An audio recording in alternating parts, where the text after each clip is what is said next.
Bom, acho que a gente vai começar aqui para poder cumprir o nosso horário. Queria, primeiramente, dizer bom dia a todos, a todes e a todas. Dizer que é uma alegria muito grande estar aqui nesse momento, fazendo o lançamento do nosso e-book de Clima e Direitos Humanos, Vozes e Ações.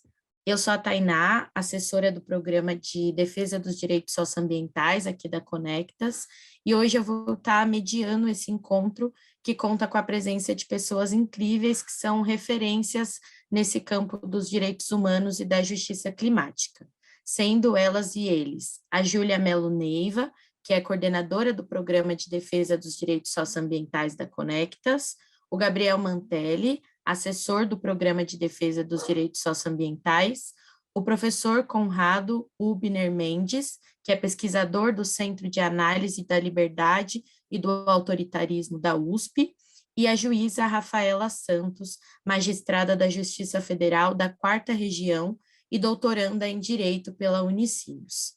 Antes de passar para as nossas e os nossos participantes, eu gostaria de brevemente iniciar a nossa conversa apontando que essa publicação é composta por uma coletânea de artigos que nasceu a partir de uma parceria entre a Conectas, o Instituto Clima e Sociedade e a plataforma Jota, e buscou colocar no centro do debate das questões climáticas a importância das discussões sobre direitos humanos e os seus desdobramentos em temas como financiamento sustentável, o litígio estratégico, a mobilização social, o enfrentamento ao racismo socioambiental e o racismo climático e a regulação do comércio de emissões de gases do efeito estufa. Sendo assim, essa publicação representa esse esforço de construir coletivamente novos espaços nos quais os direitos humanos estejam diretamente conectados com as questões climáticas. Agora, sem mais delongas, nossa conversa se iniciará com as duas falas de abertura, com o Gabriel e a Júlia, e logo em seguida passaremos para os nossos convidados, o professor Conrado, e ao final a juíza Rafaela, com o tempo de 15 minutos para cada um. Obrigada. Obrigado, Tainá. Bom dia a todas, todes e todos. É uma felicidade estar aqui nessa manhã, uma manhã intensa no debate internacional. Vamos aqui colocar na ordem do dia a palavra da crise climática, que foi um ponto muito chamado a atenção agora na Assembleia Geral da ONU. E também lembrando que essa semana a gente tem a Greve Mundial do Clima, que acontece nessa sexta-feira. Então, por isso que o lançamento também acontece agora, nessa semana, para que a gente já comece aí a aquecer os motores, né, para que na sexta-feira a gente possa fazer uma mobilização à altura do desafio. Queria muito agradecer aqui ao professor Conrado, à doutora Rafaela pela presença, estamos muito felizes, todos que nos acompanham aqui ao vivo. Esse evento também está sendo gravado e depois vai ficar disponível no YouTube da Conecta. Então, a ideia agora é a gente falar um pouquinho sobre como a obra foi pensada, né? Quem são os autores e as autoras que estão contribuindo. Vou mostrar para vocês aqui em primeira mão o livro, passar o link para quem já quiser baixar no site da Conectas, e depois já passo aí a palavra para a Júlia fazer as considerações dela. Então, minha fala vai ser bastante breve. Vou só mostrar aqui o e-book para vocês, né? Fazendo um lançamento oficial aqui. Deixa eu só colocar aqui de tela cheia. Vocês conseguem ver?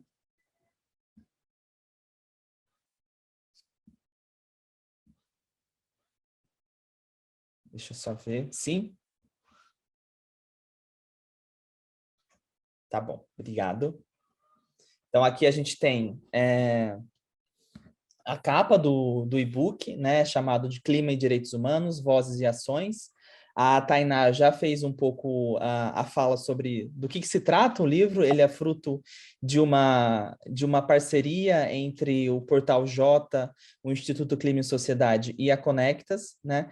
Então, no ano de 2019, a gente teve uma coluna mensal no Portal Jota, onde 10 artigos foram publicados, e depois desses 10 artigos nós convidamos outros autores, autoras, ativistas, né, vozes representativas dessa ação climática que tem acontecido aqui no Brasil, né? Então, dentre outros nomes, estão aqui nessa obra, e a gente agradece também a parceria, a Juana, da Conectas, a Alice, a Carol Prolo, da La Clima, a Joana Setzer, Camila Cunha, Amélia Botterfabre, Júlia Neiva, Gabriel Mantelli, Amanda Costa, a Soninha Guajajara, Luísa Reuterena, o Danilo Ferreira Almeida Farias, Angela Barbarulo, Pedro Borges, Jefferson Barbosa. Nós temos 2 entrevistas, uma com o Nego Bispo, outra com o Ailton Krenak. Depois continuamos com debates da professora Ana Maria Nusdeu, do professor Conrado, do Marco Antônio Moraes Alberto, Astrid Puentes, Thaís Dantas, Letícia Claro, Érica Pires Ramos, Tatiana Mendonça Cardoso, Giovana Gini, Fernanda Damascena, Fabiana Alves, Maurim Santos, Júlia de Moraes Almeida, Caio Borges, Viviane Miller Prado, Tessa Kahn, professor Delton Winter de Carvalho, professora Patrícia Galvão Ferreira, Jefferson Nascimento, o Danilo novamente, os professores Ingo e Tiago Festenserfer, e finalmente Flávio Siqueira e Sheila de Carvalho.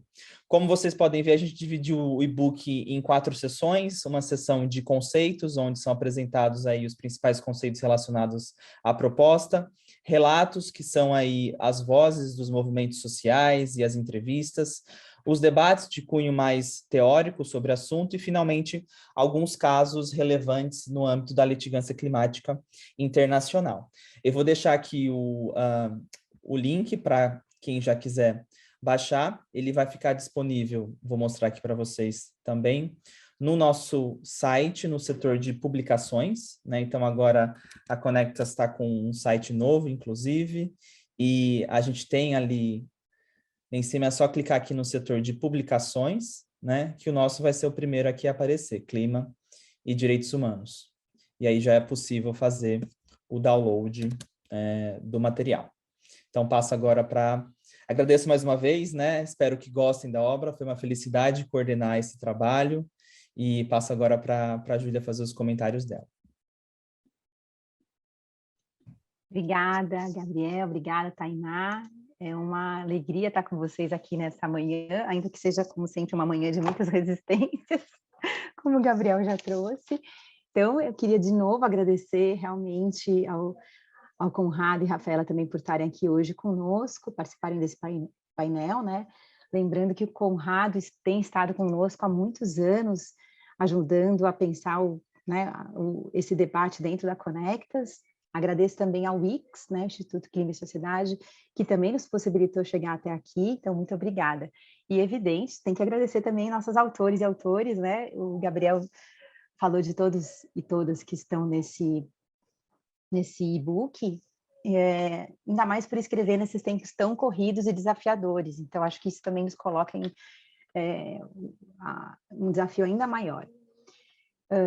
Então, eu pensei, para dar um pouquinho o start, assim, começar nos nossos debates de hoje, colocar um pouco também onde a gente está situando essa discussão que a gente traz aqui desse e-book.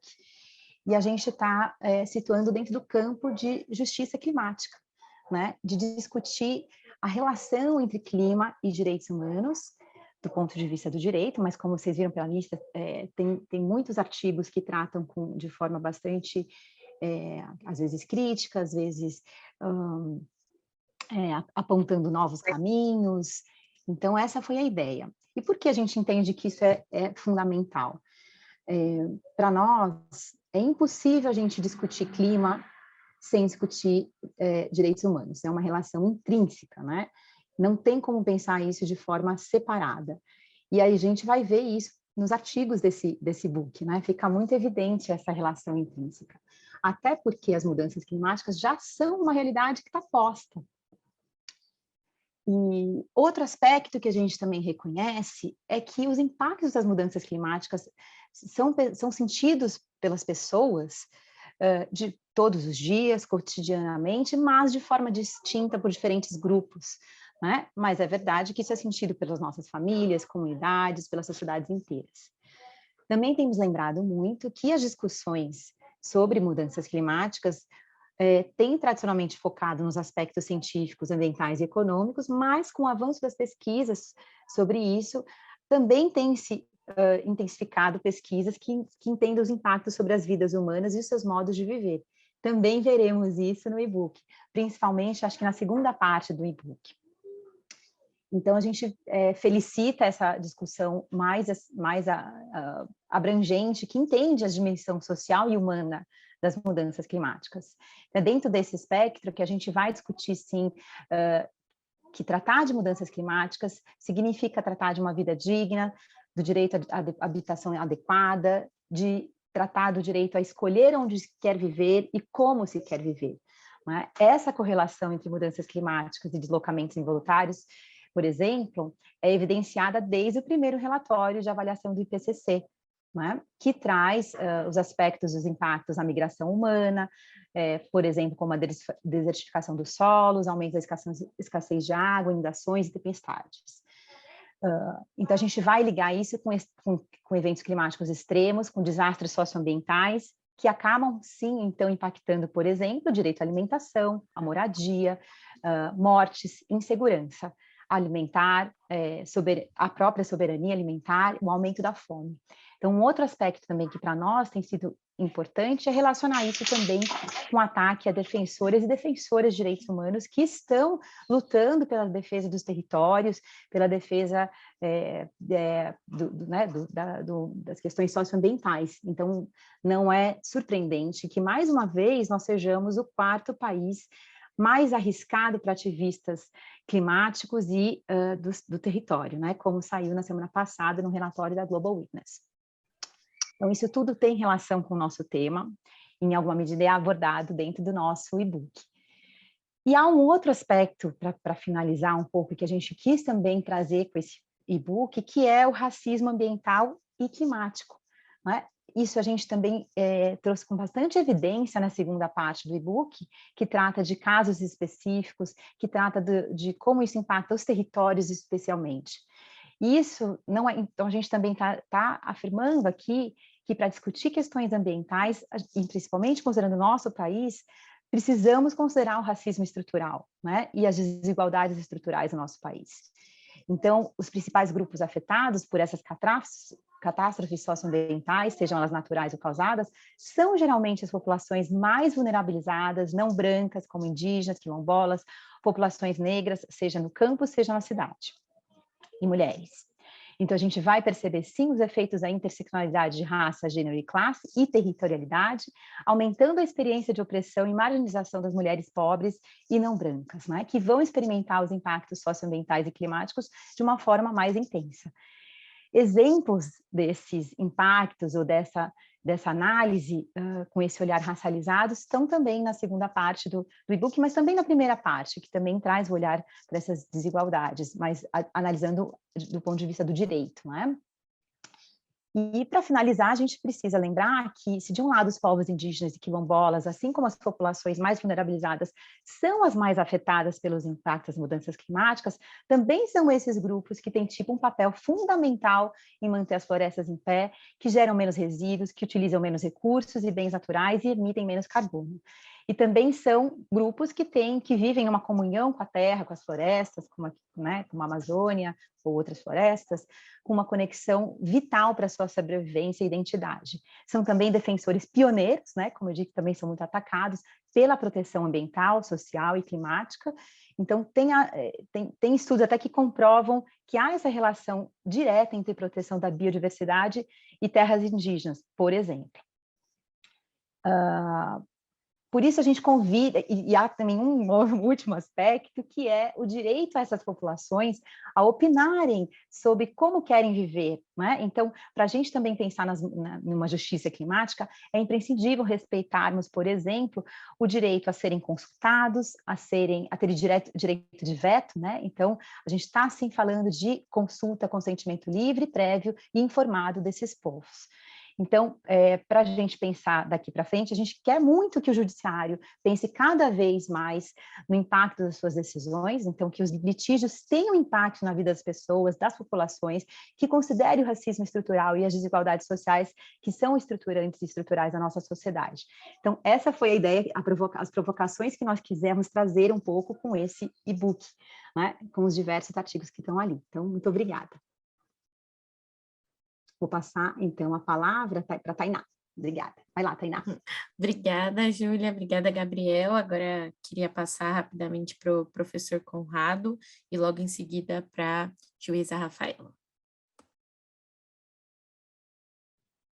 Bom dia a todas e todos. É um grande prazer estar aqui, participar dessa conversa e para celebrar também o lançamento de um livro em que eu tive a honra de participar, numa coluna que eu escrevi em coautoria com o Marco Moraes, um grande parceiro na reflexão sobre esse tema.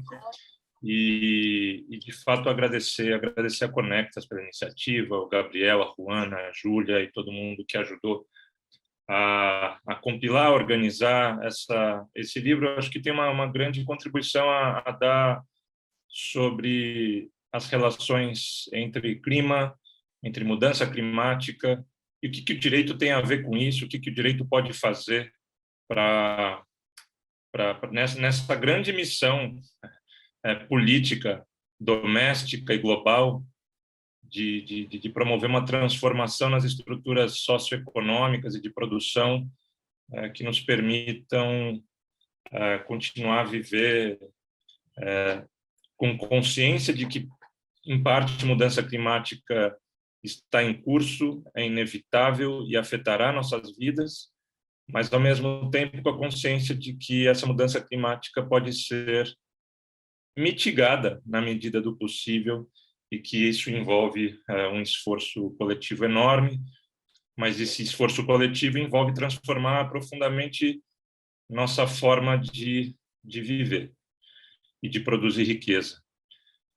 Então, existem dimensões individuais e coletivas nessa empreitada. E o meu envolvimento pessoal com o tema começou já diversos anos atrás, em que, conversando com a jornalista Eliane Brum, que é uma das maiores jornalistas do Brasil, das mais premiadas da história do Brasil, e que se dedica há muitos anos ao tema da Amazônia.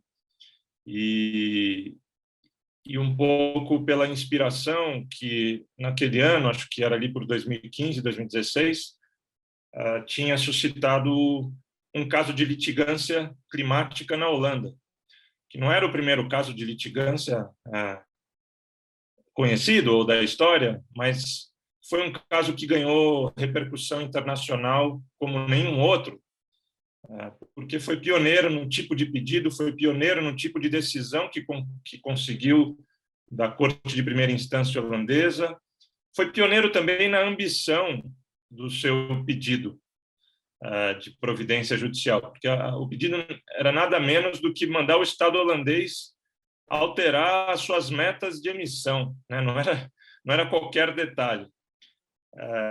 E aí isso fez a Eliane Brum, e conversando comigo, começar a conversar sobre possibilidades de se imaginar uma litigância semelhante no Brasil. Daí surgiu um projeto de pesquisa com apoio financeiro baseado na Conectas. A gente montou uma equipe de pesquisa basicamente com essa meta, uma pesquisa para se refletir do ponto de vista jurídico sobre possibilidades da litigância climática no Brasil, com foco no desmatamento da Amazônia. Acho que essa era uma primeira decisão, afinal, a participação do Brasil na mudança climática global tem muito a ver com a forma como a gente lida com a Amazônia. As nossas emissões, desmatamento da Amazônia respondem por boa parte das nossas emissões, e controlar desmatamento é uma forma razoavelmente fácil de nós liderarmos essa empreitada mundial pelo controle do clima, né? Então, a grande pergunta que se faz, ainda se faz, e nesses 5 anos, muitas outras experiências estrangeiras têm inspirado estudos, mobilizações e efeitos concretos. Mas é claro que todo projeto de litigância por mudanças estruturais e por mudanças sociais suscitam perguntas jurídicas, políticas e técnicas importantes, né? Uma primeira pergunta que se faz é, puxa, se cortes e juízes devem entrar nessa história, porque parece algo grandioso demais. De fato, talvez essa seja uma pergunta que possa ser decomposta em outras subperguntas, porque, obviamente, que não se pode depositar todas as fichas em cortes, obviamente que cortes não detêm capacidade para promover sozinhas transformações estruturais assim, mas cortes, e cortes no Brasil, em especial, têm participado há muitos anos do controle judicial de políticas públicas, com maior ou menor complexidade, e a política climática nada mais é do que uma política pública, com a sua complexidade própria, com a sua magnitude enorme. Do ponto de vista normativo, a gente regula profundamente, estamos comprometidos, o Estado brasileiro está comprometido com regras as mais diversas no plano constitucional, no plano legal e no plano internacional. Então, do ponto de vista das obrigações do Estado brasileiro, obrigações que se podem medir, cujo cumprimento se pode testar e daí reivindicar responsabilização por ação ou omissão do Estado. Acho que todos esses dados necessários para juridicamente se prover responsabilização jurídica estão na mesa e acho que, nesse sentido, perguntas abstratas sobre separação de poderes, função judicial e etc., tem pouco a responder ou tem pouco a dizer em abstrato, mas é claro que cada caso, cada tipo de pedido, cada tipo de ação, dependendo da sua complexidade estrutural e tudo mais, suscita questões importantes. Acho que essa primeira pergunta normativa, será que isso viola a separação de poderes? Acho que a prática brasileira já superou essa pergunta sobre a possibilidade jurídica e constitucional disso, porque a gente sabe que essas distinções que orientam o pensamento jurídico mais binário entre jurisdição e legislação, entre criar a lei e aplicar a lei, são dicotomias muito simplistas para entender a relação entre judiciário brasileiro em particular, sobre esse regime constitucional em particular, em que você tem possibilidades de controle de constitucionalidade muito amplas, você tem um texto constitucional com abertura para litigâncias muito amplas. Então, acho que do ponto de vista normativo, saber se tribunais devem ou não entrar é uma pergunta não só superada, como uma pergunta mal formulada, né? É uma pergunta que supõe uma certa inclinação, uma certa disposição ao sim ou não, a uma resposta binária, e acho que é uma armadilha. Mas, claro que há outras perguntas importantes, que orientam, inclusive, do ponto de vista dos litigantes, daqueles que planejam bater as portas das cortes, tentando influenciar na política climática. E lógico que litigantes fazem parte de um movimento em defesa da política climática, que não estão só pensando nas cortes, eles estão pensando em todos os foros, e na corte como mais um foro, de maneira complementar, de maneira a cumprir um papel específico nessa interação entre todas as instituições, na separação de poderes e nos níveis da federação que tem algo a dizer sobre política climática. Política climática, de novo, é uma grande árvore que diz respeito a muitas práticas em diferentes setores da economia e tudo mais.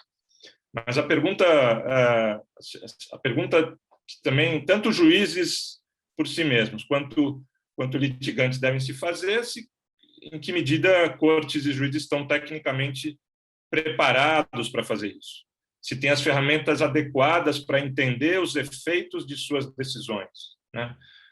Isso não é uma peculiaridade da litigância climática, é uma peculiaridade sobre qualquer litigância em política pública, em que o juiz interfere. Às vezes em decisões individuais, em casos concretos, às vezes em casos com efeitos coletivos, às vezes em casos que implicam jurisdição constitucional. De fato, o juiz tem muitas formas de intervir, e essas ordens de execução complexa, como em tantas outras políticas, podem ser difíceis de se elaborar pelo tipo de expertise que não que o juiz, na sua formação individual, tem, mas que o judiciário, na sua estrutura institucional, pode ter, né? Então, uma primeira variável, portanto, é saber se a litigância climática... Litigância climática não é um objeto, não é uma forma única e monolítica, mas ela pode assumir muitos desenhos, né? Mas acho que essa é uma variável importante, saber se litigar clima pode ser feito no varejo, com cuidado, pensando em procedimentos, em métodos de accountability, prestação de contas, transparência, informação, produção de informação pública. É uma forma de se litigar também pelo clima, mas do ponto de vista do pedido, é um pedido absolutamente banal e elementar. Uma ação climática que pode gerar, em certos contextos, efeitos importantes e que se encaixa na ideia de litigância climática. Portanto, saber o que é litigância climática envolve múltiplas possibilidades mesmo. Saber que tipo de ordem judicial envolve saber se o juiz basicamente pede providências, se o juiz pede planos de providências, enfim, acho que a Rafaela terá muito mais a dizer sobre isso. Eu não acho que ela vai necessariamente ter a responsabilidade de trazer soluções, pelo contrário, acho que a experiência judicial dela pode refletir, ajudar a gente a refletir um pouco mais sobre isso. Tem uma terceira pergunta que eu rabiscando. Cortes também, elas precisam, tanto elas por si mesmas, refletir o quão bem-sucedidas politicamente podem ser, de ter suas decisões com ambições variadas, obedecidas e cumpridas. Cortes podem ser muito bem intencionadas em certas ordens e podem tomar decisões bonitas do ponto de vista substantivo, mas saber que efeitos as decisões judiciais vão ter, não só efeitos em termos se a decisão foi boa ou não, uma vez que se cumpra, mas às vezes há maneiras variadas de se descumprir abertamente ou disfarçadamente decisões judiciais. Então a ideia de que a Corte vai passar a conduzir uma política climática, claro que ela tem uma certa ingenuidade, mas isso não implica dizer, de novo, que a Corte não possa ter papéis importantes e criativos, que não necessariamente o juiz sozinho vai pensar, é o litigante que vai trazer essas possibilidades. Então, envolve essa criação de capacidade e expertise, também vem do que o litigante, nas suas peças, provoca o juiz e as cortes a pensarem. Uma outra coisa que foi interessante, aí eu paro de falar, mas nessa experiência que eu individualmente tive, e eu esqueci de dizer, acho que depois de alguns anos, de diversos anos, essa experiência não se encerrou naquela pesquisa em que a gente apresentou um grande relatório sobre o papel da Amazônia na mudança climática, sobre os direitos que o desmatamento viola, sobre as possibilidades de litigância e etc. Mas isso gerou uma articulação de diversas organizações. A Conectas se juntou ao Instituto Socioambiental, ao ISA, que sempre teve uma participação muito ativa nessa história. Veio o Greenpeace, veio o Instituto Alana, veio o Engajamundo. Então, se construiu uma coalizão complexa de organizações, em parte a pluralidade desse grupo explica um pouco, e a realidade política brasileira também foi um pouco criando muitos obstáculos e reflexões estratégicas sobre qual o momento certo de se ajuizar uma ação, mas o fato é que hoje é possível dizer que existe litigância climática, mas a litigância climática, a ação climática mais ambiciosa, mais complexa e produto de, no final das contas, alguns anos de pesquisa e reflexão, foi proposta no ano passado no ano passado não, nesse ano no STF, e basicamente exigindo do Estado eficácia nas políticas públicas já criadas de controle do desmatamento na Amazônia. De novo, é uma política pública que envolve diversos atores, e isso, cuja ausência viola diversos direitos, então preenche todos os requisitos daquilo que se chama, num conceito ainda um pouco instável, de litígio estrutural. Mas o interessante, voltando ao meu ponto anterior, de participar nesse projeto, de fato, é saber o que se pode esperar de uma litigância, né? E a litigância não precisa necessariamente esperar da corte, porque isso seria demais, isso desestimularia qualquer tipo de litigância. Claro que não vai esperar da corte a solução, a eficácia, a transformação geral. E acho que tem uma matriz de efeitos das decisões judiciais bastante simples, mas que nos ajuda a pensar que tipos de efeitos litigantes estratégicos nesse sentido específico de produção de mudanças estruturais nessa política específica. Acho que é necessário pensar em...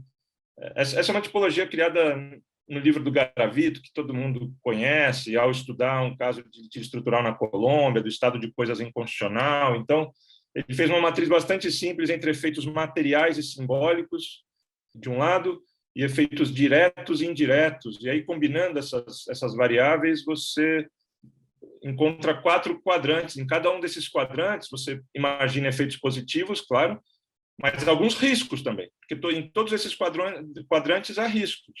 Há riscos de se produzir um precedente ruim que impacte depois, há riscos de se produzir uma decisão ineficaz que gera um backlash, mas há possibilidades de se suscitar um grande debate público, há possibilidades de se produzir uma coalizão importante na defesa desse direito, que gera efeitos para muito além da decisão judicial, e etc. Não vou ficar falando muito, acho que esses assuntos estão no livro, mas o tema é fascinante, certamente um dos temas, não da litigância sozinha, mas do tema da relação do direito com essa missão abissal de enfrentar a mudança climática, é um tema dos mais fascinantes no direito hoje, e do qual dependem as vidas de futuras gerações, e da nossa geração também, porque estamos aí vivendo essa transformação, e se nada for feito, daqui 10 anos nossa vida estará muito pior. Talvez hoje já esteja bastante pior do que 10 anos atrás. Então, é nessa perspectiva que a gente, de fato, tem que enxergar. Obrigado, e estou aqui à disposição. Valeu, gente. Muito obrigada, professor, pelas suas contribuições. Acho que abre um caminho dos próximos passos pós essa contribuição que a gente deu a partir da publicação para pensar outros caminhos. Queria passar rapidamente para a doutora Rafaela, para que ela possa colocar as contribuições. Muito obrigada pela sua presença. Eu que agradeço, Tainá. Olha, um bom dia para todas, todos, e agradeço o convite, agradeço a oportunidade que vocês nos dão de alguém que está no sistema de justiça poder ser ouvido, né, poder participar de um evento como esse, e nesse olhar de que o sistema de justiça também é partícipe dessa transformação, é partícipe dessa ideia de que a governança climática é multidimensional, ela envolve e envolverá cada vez mais o Poder Judiciário. Então, o meu primeiro agradecimento é pela oportunidade de estar aqui nesse evento e de trazer algumas reflexões de quem trabalha e atua do outro lado do balcão, digamos assim. Agradeço a Júlio, Conrado, Gabriel, principalmente o Gabriel, né, que foi quem me formulou o convite, com quem eu tenho começado a conversar de modo mais intenso. E eu dividi, a minha ideia é abordar e falar primeiro sobre a obra, parabenizar a escolha do Conectas, a forma como vocês estruturaram e redigiram esse texto, trazendo entrevistas, trazendo um olhar sobre casos, um olhar sobre os conceitos fundamentais desse tema, e chamo a atenção que, ao trazerem relatos, trazerem a Sônia, trazerem o Krenak, o Nego Bispo, vocês deixam muito claro a conexão direta, não é só entre direitos humanos, mas a necessidade de que a compreensão sobre mudanças climáticas, sobre o conceito científico, sobre o que isso representa, requer um grau, um senso de pertencimento, de entender o modo como vivemos, sistemicamente integrados aos demais componentes daquilo que é o conceito de sistema climático, que somos parte, enquanto parte da biosfera, mas que isso requer uma compreensão que nem todos aqueles que integram nossas comunidades de vida, que integram a sociedade, conseguem atingir. É preciso ter esse grau de maturidade, essa sensibilidade que essas comunidades e essas pessoas que são ícones dessas comunidades foram ouvidas e foram entrevistadas, eles têm. De fato, eles têm. Aqueles que têm uma leitura histórica, uma leitura acompanhada que observam o comportamento de cada colheita, que observam o comportamento de cada elemento, conseguem ter um olhar e uma visão sobre esse processo que é lento, que é gradual, que não é tão disruptivo assim, que ele vem a 100, 150... Os eventos climáticos extremos são disruptivos. São eventos que acontecem ali, é uma grande enchente, é um grande terremoto. A mudança climática, ela não era tão... E ela não é um fenômeno tão disruptivo assim. Ela requer esse olhar sensível daquele que se integra, que se sente parte de um todo, e daquele que tem essa história e que tem esse aprendizado, que acolhe aquilo que os seus ancestrais passam e que leva isso adiante, que observa a natureza dessa maneira, como parte dela. Não é, infelizmente, e aí eu chamo a atenção, eu parabenizo a escolha e chamo a atenção de que, infelizmente, não podemos ter essa realidade, esse senso de pertencimento como o modo de vida ou como o olhar comum de todos aqueles que integram a sua sociedade, de todos aqueles que elaboram as leis atualmente, de todos aqueles que executam as leis e, infelizmente, talvez nem de todos aqueles que as aplicam no âmbito das decisões judiciais. Então, é preciso ter, sim, esse olhar, carregar que esse é um olhar talvez o mais genuíno e verdadeiro de todos sobre a compreensão do fenômeno das mudanças climáticas, mas que ele sozinho, e ele aí eu diria como força de argumento para ser expedido em ações, em litígios climáticos, ele sozinho não me parece, no timing, no tempo que as mudanças climáticas agora impõem, no tempo que nós temos, e que a ciência nos aporta como um tempo para algum controle de limiares climáticos, de tipping points climáticos, é preciso ter esse grau de consciência, falar a linguagem científica, mas ter essa consciência de que nem todos acompanham esse olhar. Tá? Então, uma primeira parabenização pela obra, pela forma como conduziram, mas chamando a atenção de que só essa abordagem, só essa linguagem, só essa narrativa, infelizmente, a narrativa de que esses povos participam, devem participar, de que o Acordo de Escazú no Brasil já deveria ter sido ratificado, já deveria fazer parte, me parece um argumento que sempre deve estar ali, mas um argumento de reforço, porque outros, infelizmente, talvez nesse curto prazo, isso até já é o que eu comentei com o Gabriel, no curto prazo que temos para que decisões sejam efetivas, para que decisões mudem o seu modo de realidade, mudem realidades em menor ou maior grau, em menor ou maior escala, elas ocorram. Outros argumentos devem vir, devem acompanhar, me parece. Eu queria, então, dar um relato de o que está ocorrendo, de o que ocorre no sistema de justiça agora sobre mudanças climáticas, se há um despertar, se a justiça brasileira, de alguma maneira, já percebe, já desperta, e dessa forma eu me considero um pouco parte do movimento, do que está ocorrendo. O Poder Judiciário brasileiro, a partir de 2019, ainda na gestão anterior de CNJ e de Supremo, ele celebra um convênio com a ONU, um convênio de implementar a Agenda 2030, os 17 Objetivos de Desenvolvimento Sustentável na sua pauta, implementar, internalizar. Isso é muito forte, é muito significativo. É o primeiro poder judiciário no mundo a fazê-lo, é pioneiro, mas isso pode nos levar e poderia nos levar para caminhos diferentes. Nós vamos implementar de modo superficial, nós vamos colocar na nossa listagem das decisões que aqui se discutiu o ODS, nós vamos colocar planos de logística sustentável interna, que, quem sabe, pensem em eliminar copos plásticos, algo assim. Nós vamos implementar políticas de equidade internas no judiciário. Nós vamos ser superficiais ou nós vamos fazer para valer, enquanto instituição que tem isso, que quer realmente implementar? E me parece que há uma tendência de seguir felizmente, uma tendência de seguir esse segundo caminho. Nós não vamos fazer e fazer de conta.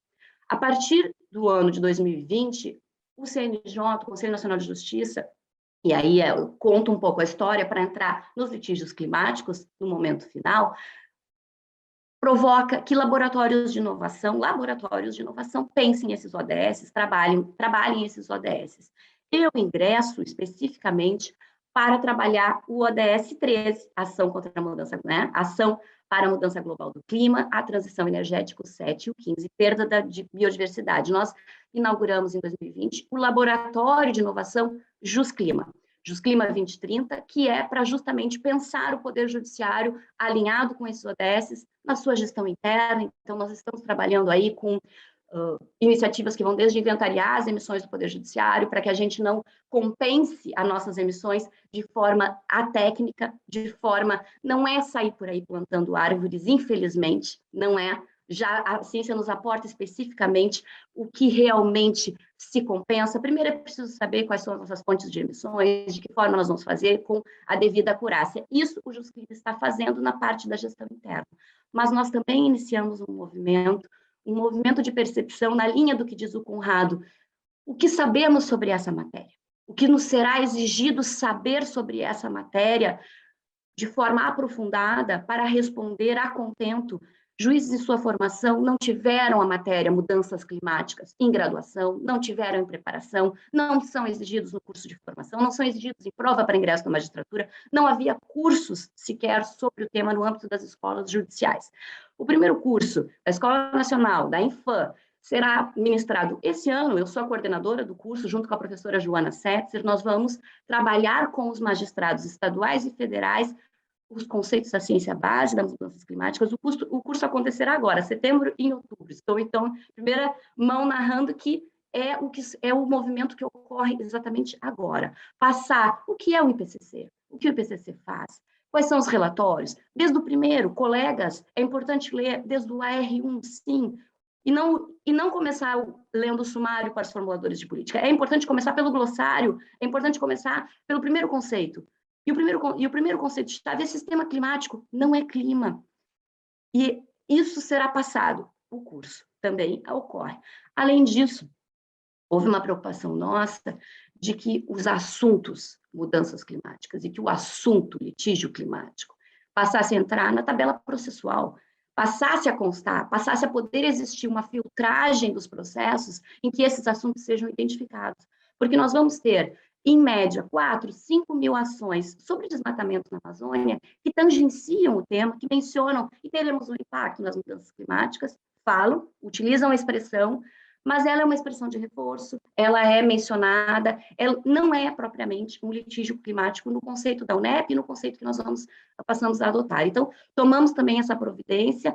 Noticio que na semana passada, perante o CJF, o Conselho da Justiça Federal, foi aprovada a unanimidade, então todos os tribunais regionais federais, e agora passo um pedido já com esse endosso do CJF para que também o CNJ e os tribunais estaduais adotem a nomenclatura, passem a constar. Nós pedíamos, eu formulei um pedido de que tanto mudanças climáticas como assunto, mas também litígio climático nas questões complexas, né, de alta complexidade e reflexão econômica, passasse a ter assunto próprio na tabela. São providências que parecem elementares, óbvias, mas elas não tinham ocorrido ainda. Eu sou muito grata de participar ativamente desse movimento para que isso ocorra. Eles passam a ser identificados, a gente tem a devida acurácia técnica na mensuração quantitativa e qualitativa do que vem por aí, porque certamente virá. E, além disso, nós resolvemos, então, estimular que fosse criada uma base de dados sobre a litigância climática brasileira, seguindo os moldes um pouco diferente do que tem o Sabin Center da Columbia Law School e do que tem a London School of Economics, que é a base coordenada pela Joana, que são bases que monitoram a litigância mundial, mas o JusClima lançou, e já está o site, né, já há a base de dados, jusclima2030.jfrs, coloco no chat ali depois, enfim, já está ativa. E por que uma base de dados sobre a litigância brasileira, a litigância climática brasileira? Monitorar as ações, trazer as peças, comentar toda a legislação que é citada, fazer uma referência. Eu tive uma ideia e trabalhei com os colegas para que nós também fizéssemos uma referência cruzada de dizer: essa ação brasileira traz discussões semelhantes e similares com o Futuras Gerações versus Governo da Colômbia, com Urgenda. Essa discussão já foi enfrentada em Gloucester, na Austrália, sobre uma mina de carvão, já foi enfrentada em Sharma, na Austrália, em Sharma versus o Ministério do Meio Ambiente na Austrália, e para facilitar e talvez acelerar esse processo que vai ter que ocorrer, infelizmente, muito rápido, de assimilação do direito das mudanças climáticas, do que o direito, como disse o Conrado, do que os sistemas jurídicos, sejam eles de common law, sejam eles de civil law, podem fazer, podem trabalhar a respeito dessa temática. Então, a base também é um reforço para a pesquisa, está aí disponível, é um trabalho do JusClima, do Laboratório de Inovação, e, enfim, espero e acredito que vai colaborar nesse intuito, que é um intuito de despertar o judiciário logo para a complexidade do tema, para que possa receber essas ações, processá-las, entendê-las na sua complexidade e auxiliar, na medida do possível, para uma melhor governança da matéria. Então, é isso que ocorre, e acredito que, para finalizar, tenho tempo ainda, Gabriel, é sobre o que seria, o que tem, certo? Então, tá, mas me interrompam a qualquer momento. Algumas reflexões de que desafios temos. Temos aqueles que ingressarão com as ações, aqueles que promovem o debate, que pesquisam, publicam artigos. Todas essas ações são importantes, de provocar discussão, mobilizar, tudo importa. Mas que desafios temos, e me parecem muito claros, nessa década, no 2021 a 2030, que me parece muito década decisiva para ainda termos algum controle antropogênico sobre o que é o sistema climático. Esse é o primeiro e grande desafio. Nós temos aí respeitar, conhecer, compreender, e quando eu digo compreender, não é compreender superficialmente, é compreender o timing, o exato timing que nos aporta a ciência do clima. Não podemos cair no mesmo erro daqueles que são formuladores de políticas, daqueles que são, muitas vezes, legisladores sobre a matéria, e que, comprovadamente, já estão num delay em relação àquilo que preconizava e que sempre preconizou, desde o primeiro AR1, desde o primeiro relatório sobre a base científica formulado pelo IPCC. Nós temos um timing muito claro de que o controle antropogênico, controle humano ainda, para conseguir, de forma humana, conter as reações em cadeia que o sistema climático vai passar a agir por si próprio e de forma descontrolada, está muito claro no R6, o último relatório publicado pelo IPCC agora em agosto, e que nos mostra que não é novidade, porque se nós acompanhamos desde o primeiro, fica muito claro o que viria, se não estamos cumprindo as demandas de redução, se não estamos cumprindo as demandas de mitigação, agora nós precisamos zerar e chegar a emissões negativas. A conta matemática, científica, é outra, e não respeitar esse timing pelos sistemas jurídicos é não ouvir a ciência, né? É não ouvir. Como nós não respeitamos, por exemplo, se nós agora perdermos tempo com discussões teóricas, discussões que, nesse tempo que nos foi dado, no tempo para ainda tomar decisões agora sobre investimentos, sobre projetos de lei que alteram o licenciamento, sobre projetos que demandam investimentos em térmicas, sobre projetos que querem nova exploração offshore brasileira, N projetos que podem, sim, ser questionados com a base normativa e legislativa e jurisprudencial que já temos. Uma discussão, por exemplo, só para a gente materializar o que eu estou falando, que nós, talvez não valha a pena perdermos o tempo e discutirmos. Nós temos aí projetos de emenda constitucional que querem alterar a Constituição para incluir, tem ao menos um já em tramitação oficial, um iniciando. Com esses legislativos que temos, parece ter duas tentativas de colocar no texto constitucional figuras expressas de proteção à manutenção da estabilidade climática ou à manutenção da segurança climática. Os textos diferem, mas aí chama atenção. Nós temos, desde 1981, uma política nacional sobre meio ambiente que conceituou o meio ambiente, incluindo a atmosfera, todas as suas interações, biosfera, incluindo os componentes daquilo que o IPCC nominou no seu primeiro relatório, e no último, em todos, como sistema climático. O conjunto das interações da atmosfera, da biosfera, da criosfera, da superfície terrestre, dos oceanos. Incluindo, portanto, a biosfera, então, portanto, também toda a humanidade. E isso é o conceito de proteção intergeracional do sistema climático que foi acolhido pela UNFCCC, pela Convenção 4. O conceito de sistema climático, de proteção do sistema climático, está no Código Florestal. O conceito de proteção ao sistema climático está positivado na Política Nacional de Mudanças Climáticas, expresso, que já acolheu o conceito da Convenção Quadro. Já temos decisões do Superior Tribunal de Justiça, 7, 8 ao menos, do ministro Herman, e acompanhado por outros ministros, dizendo que a proteção do sistema climático é consagrada pela ordem normativa brasileira.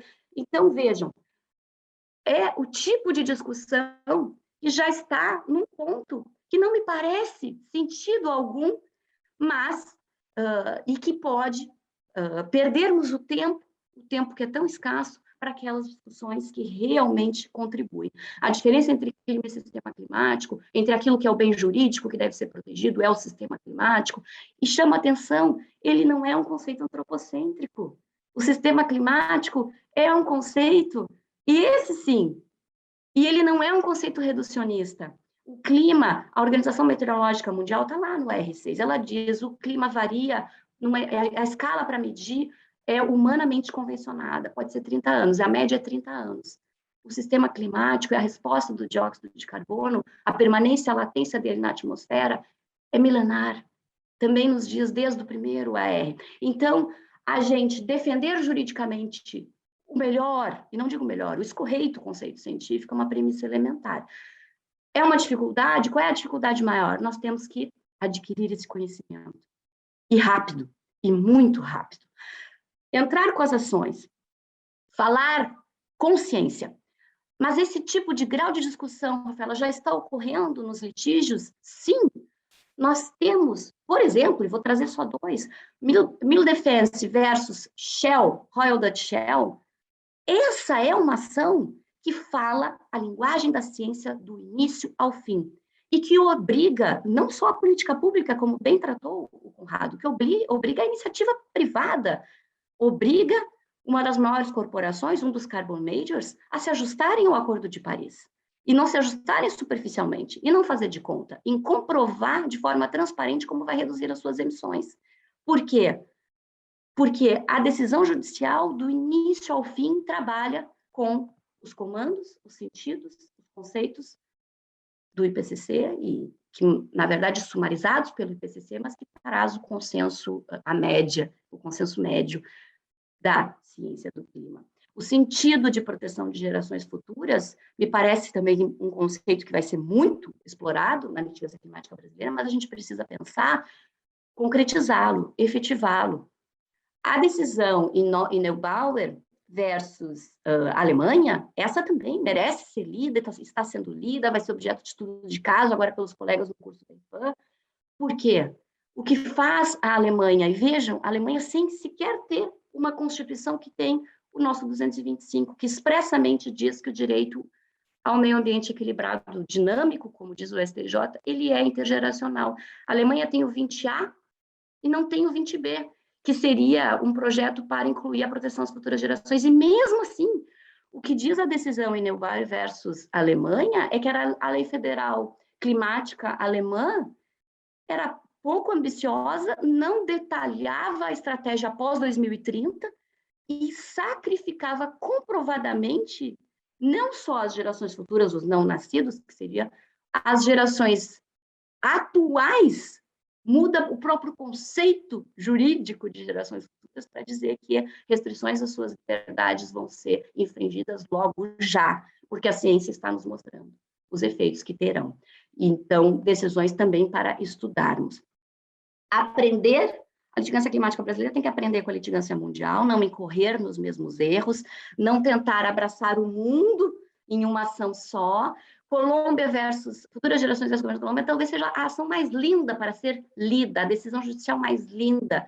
Reconhece que a própria natureza é sujeito de direito, é algo de colocar na parede, né? E é claro, porque a gente conhece, estudando aquele que impulsionou essa ação, a gente entende. Mas as ações precisam pensar concretamente o grau de efetividade que elas conseguirão ter. Né? Então, nós temos que aprender com as experiências, e eu diria que, para finalizar, e acho que com esperança, nós temos um contexto favorável, um contexto de alinhamento de astros que não existia antes. Nós temos no sistema brasileiro todo um regime normativo em distintas esferas, porque hoje até os municípios têm política municipal sobre mudanças climáticas, os estados praticamente na sua totalidade têm políticas estaduais, a Constituição, a política nacional, nós temos setoriais, nós temos talvez o melhor artigo já redigido sobre proteção ambiental, sobre direito ao meio ambiente, em alguma Constituição, seja o 225. Então, nós temos um contexto econômico de que está comprovadamente também demonstrado, é muito menos custoso prevenir, trabalhar nesta década para evitar a situação catastrófica de perda de controle sobre o sistema climático. É menos custoso.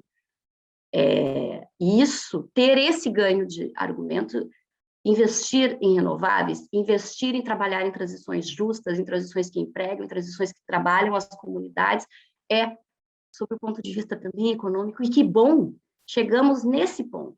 Agora, então, que as ações falem a linguagem da ciência, porque, aliás, é o slogan do IPCC, né? Say with science, diga com ciência, mas diga mesmo, vá a fundo, né? Vá a fundo na narrativa, na forma de abordar, e cobrem do sistema judicial. De minha parte, o que estamos fazendo é trabalhar para que os colegas tenham essa expertise elementar e essencial para compreender com profundidade, ainda que rápido, ainda que ao solavanco, mas vai ter que ser dessa forma, estamos fazendo. Eu agradeço muito, e falei demais, mas eu vou devolver a palavra para a Tainá, agradeço a oportunidade que vocês deram do Sistema de Justiça participar dessa conversa.